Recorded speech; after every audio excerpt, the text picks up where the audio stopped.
Right, so to introduce this video or some more videos that may follow in this style, some time ago I wrote a small, let's call it an app, a web app that I called the Content Idea Generator. Basically, it is just a list of, I think, 200 different ideas for be it a video or some writing or something you're drawing or making or whatever. The thing gets thrown into a tumbler essentially, and it spits out one of these ideas. So whenever you're short of thinking of what to do or short of ideas for creating something, just click the button and it spits out an idea.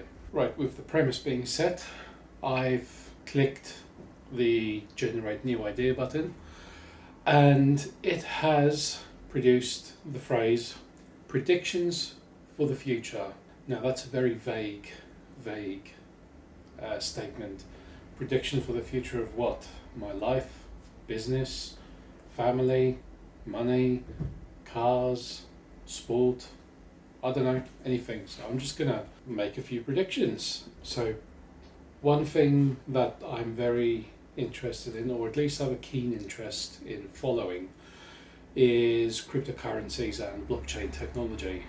And I think my first prediction will be of the nature that in the future we won't deal with physical money at all, and we won't deal with just one currency in each country. So for instance, in England we use pounds, in America you use dollars, in actually most countries use their native dollars or whatever, like China use yen, etc, etc, etc. Rather, it's going to be, you have your collection of cryptocurrencies, which could be Bitcoin, Litecoin, Ethereum, Quant, Monero, whatever it is, and there's some sort of a medium in between that converts any of those currencies into the accepted currency for the product or service that you're trying to buy. Now, many people will know and think, but hang on, those technologies are already in the works. There are already services working on allowing people to do that. For instance, Quant Networks, Bank Social, there's a few others that I've forgotten the names of. Their aim is to allow you to have whatever coins you have at your disposal, cryptocurrency coins or tokens, that you can convert on the fly and spend on services and products. The only thing is, the biggest blocker to that is physical banks and governments. They still want you to use pounds and dollars and yen and rubles and whatever, because it's easiest for them to track, it's centralized, and they can tax it. I think that whole system of centralized currencies is going to be gone. So that's prediction number one. Prediction number two, and this one is more hopeful than anything. I don't think electric cars are going to be the go-to car in the future. Yes, they are going to play a big role. They currently do already play a big role in sort of pushing personal transport forward and even commercial transport forward. But there's still a lot of life left in internal combustion engines. Now, not necessarily using crude oil based fuels, so petrol, diesel, kerosene, whatever, but using synthetic fuels like ethanol that's been generated from plants. For instance, I know Porsche are researching generating ethanol from a certain type of algae. They have done for years and they're trying to push the technology forward. But I probably think that many governments and oil tycoons alike are trying to suppress that kind of technology. The technology is currently available, it's just not available for the mass market. It's not available to the general public because it's yet to be refined to allow supply for the general public. That essentially creates a renewable fuel source for internal combustion engines. I mean, it might not be that the regular engines are used for driving the vehicle forward. It might be that there's still an electric motor that drives the wheels physically, because as we've seen, like with Tesla, the Tesla Model S Plaid Edition, that thing is bloody fast. It accelerates up to 100 miles an hour in almost no time at all. And that's all down to the fact that it's got an electric motor with a lot more torque than a regular internal combustion engine can generate. I think it's going to go towards the angle of hybrid vehicles, much like the current wave of London taxis operate, where they've got a petrol engine up front, but it's not connected to the wheels or connected to a gearbox or anything like that. It's purely a generator for the battery bank that drives the electric motors that are connected to the wheels. So that gives it a massive range, because obviously you can charge up the batteries, and once they become depleted, the engine kicks in and starts charging up the batteries again. And yeah, so it prolongs the range because the engine is not working as hard as it would be if you're actually using the engine for driving the motor forward. It means it's using less fuel naturally. So that's prediction number 2. Internal combustion engines, they've got good innings left yet, if you know what I mean. Prediction number 3.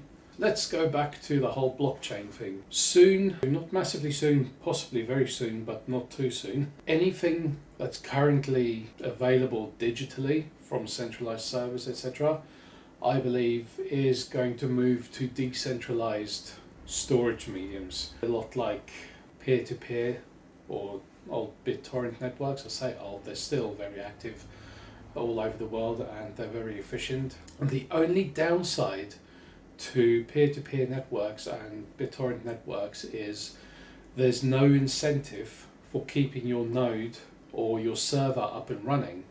That's why anyone who has ever dealt with downloading anything through BitTorrent networks or peer-to-peer networks, you might see at some point you've got really good download speeds and it's maxing out what your internet connection is capable of. And then the next thing you know, it drops down to 0 kilobits per second and it says estimated time left 19 years. And you think, but hang on a second, what? It was running at 10 meg a second ago, why is it not still doing it now? And the reason for that is because of how peer-to-peer networks work. Lots of people have copies of the file on their servers or their PCs, and they're all contributing to uploading it to one another, and that's how you download it. You get it from multiple streams. But if you're down to, say, the last seeding node, and that gets turned off, then it's essentially like your connection's being cut because you're not receiving the file anymore. The reason for it is with BitTorrent networks, yes, the network itself is free to use, but in that it means there's no incentive for keeping your server up and running. The difference with blockchain technology, so let's take for instance the storage coin or storage token, that is a decentralized file storage network. If you have a server node where people are storing files or using files for active downloading, you get paid for the time that your server or your node is up and running. Straight away, there's incentive number 1, it's financial, because the pay you receive, which would be in a native token for the network, you can put in the wallet and hold it, or eventually, like I said in prediction number 1, you can spend it somewhere, or you can take it to an exchange and exchange it for other tokens, or then cash it out for your local native currency. Yeah, I think a lot of cloud storage is going to move heavily towards decentralized blockchain storage. Obviously, it does mean that free cloud storage solutions will disappear, with the exception of maybe Google, because they make so much money from other things and people who do pay for their paid for storage solutions that they might still have a free option available. But who knows? Like with cloud storage, you would have access to all your files all the time. You're not reliant on a single service or server having all those files. It's everywhere. So if one node goes down, so what? It's backed up elsewhere. I know obviously the likes of Amazon and Microsoft and Google do have multiple servers for storing files and such, but the fact is it's still centralized. One big attack on one of those companies can well render all of that data lost. So yeah, it's always a risk. Those are 3 predictions for the future. I'll review in 5 to 10 years and see if I was even remotely close. I'll put a link in the description below to where you can use this generator, because it is online. It's a simple thing. Click one button, pops up an idea, there you go, you can use it to your heart's content.